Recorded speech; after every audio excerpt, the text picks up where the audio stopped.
Selamat datang di channel Turtle Creator yang berisi cerita dan dongeng klasik.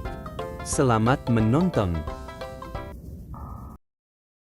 Di masa lampau, di sebuah kerajaan kecil di ujung timur Pulau Jawa, hiduplah seorang patih setia bernama Raden Sidapaksa. Ia adalah seorang prajurit gagah perkasa yang sangat dipercaya oleh rajanya. Karena kesetiaan dan keberaniannya, ia mendapat penghargaan istimewa dari sang raja, termasuk diberi tugas penting dalam pemerintahan. Raden Sidapaksa memiliki seorang istri bernama Sri Tanjung, seorang wanita cantik jelita dan berhati lembut. Ia bukan hanya cantik secara fisik, tetapi juga memiliki kesetiaan dan kebajikan yang luar biasa. Keduanya hidup bahagia dan saling mencintai. Suatu hari, Raden Sidapaksa mendapat perintah dari raja untuk pergi dalam tugas panjang. Dengan berat hati, ia harus meninggalkan Sri Tanjung sendiri di istana. Namun, ia yakin bahwa istrinya adalah wanita setia yang akan menunggu kepulangannya dengan sabar. Fitnah yang kejam saat Raden Sidapaksa pergi, sang raja mulai memperhatikan kecantikan Sri Tanjung. Hatinya tergoda, dan ia pun berusaha merayu istri patihnya itu. Namun, Sri Tanjung adalah wanita yang setia. Ia menolak semua bujuk rayu sang raja dengan tegas. Merasa tersinggung dan malu karena ditolak, raja justru membalikkan keadaan. Ia menyusun fitnah kejam dengan mengatakan bahwa Sri Tanjung telah mencoba merayunya. Ketika Raden Sidapaksa akhirnya kembali dari perjalanannya, raja dengan marah memberitahunya bahwa Sri Tanjung telah berselingkuh dan tidak setia. Mendengar tuduhan itu, hati Raden Sidapaksa hancur. Ia sangat mencintai istrinya, tetapi ia juga tidak bisa mengabaikan perintah rajanya. Tanpa menanyakan kebenarannya kepada Sri Tanjung, ia merasa dikhianati dan sangat marah. Dengan hati yang dipenuhi amarah dan kesedihan, ia membawa Sri Tanjung ke tepi sebuah sungai. Ia memutuskan untuk mengakhiri hidup istrinya sebagai hukuman atas apa yang dianggapnya sebagai pengkhianatan. Meskipun Sri Tanjung menangis dan berusaha menjelaskan bahwa ia tidak bersalah, Raden Sidapaksa yang sudah dipenuhi kemarahan tidak mau mendengarkan.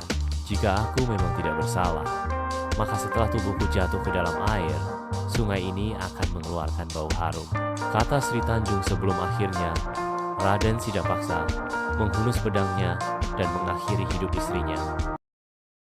Setelah mendengar kata-kata Sri Tanjung, Raden Sidapaksa tetap pada keputusannya. Dengan tangan gemetar dan hati yang penuh amarah, ia menghunus pedangnya. Dalam sekejap, tubuh Sri Tanjung jatuh ke sungai. Darahnya mengalir dan bercampur dengan air sungai yang tenang. Namun, sesuatu yang aneh terjadi.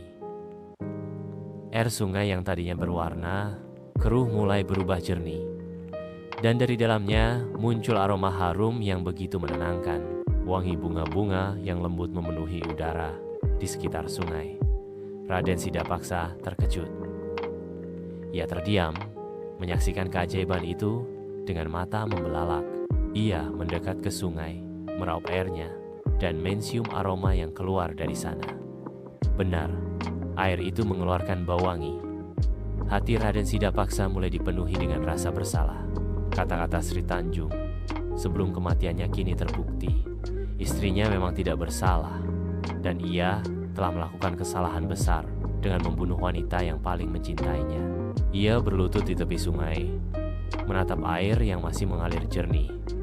Sri Tanjung, aku telah membunuhmu tanpa mendengar kebenaran. Aku telah tertipu oleh kebohongan raja, katanya dengan suara bergetar.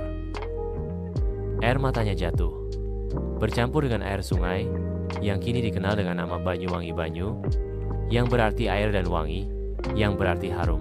Nama itu menjadi saksi bisu dari kesetiaan dan ketulusan hati seorang wanita yang difitnah.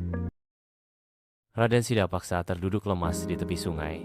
Hatinya dipenuhi penyesalan yang tak terhingga. Ia telah mengorbankan wanita yang paling mencintainya hanya karena fitnah raja yang licik. Air sungai yang jernih dan berbau harum menjadi bukti nyata bahwa Sri Tanjung memang tidak bersalah. Dalam keputusasaan, ia menengadahkan wajahnya ke langit. "Sri Tanjung, maafkan aku," bisiknya dengan suara gemetar. Tapi, semuanya sudah terlambat. Wanita itu telah tiada, dan Raden Sidapaksa harus menanggung kesalahan yang tidak bisa diperbaiki. Pembalasan terhadap sang raja setelah kejadian itu, Raden Sidapaksa tidak bisa lagi mengabdi kepada raja yang telah menipunya. Dengan hati penuh amarah, ia kembali ke istana. Tanpa ragu, ia menghadap raja dan menantangnya. "Paduka telah menipu dan menghancurkan hidupku. Aku tidak akan membiarkan kejahatan ini berlalu begitu saja," serunya. Raja terkejut mendengar keberanian Raden Sidapaksa. Ia mencoba menyangkal, tetapi Raden Sidapaksa tidak lagi takut. Dengan keberanian yang selama ini menjadi ciri khasnya, ia menantang raja dalam sebuah duel. Dalam pertarungan sengit, Raden Sidapaksa yang dipenuhi amarah berhasil mengalahkan sang raja. Dengan begitu, kezaliman yang telah menghancurkan hidupnya akhirnya berakhir. Namun, kemenangan itu tidak bisa menghapus rasa bersalah di hatinya. Banyuwangi, warisan kesetiaan.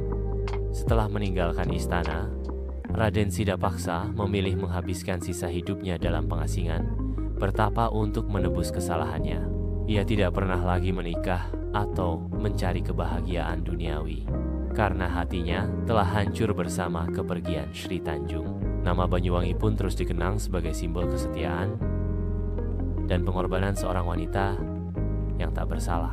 Legenda ini diwariskan turun-temurun oleh masyarakat setempat, menjadi pengingat bahwa kebenaran akan selalu terungkap meskipun harus dibayar dengan harga yang mahal.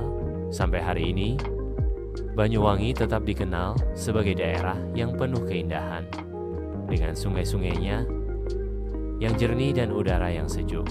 Masyarakat setempat selalu mengingat kisah Sri Tanjung sebagai simbol kejujuran dan kesetiaan yang tak tergoyahkan. Terima kasih sudah menonton video di sini.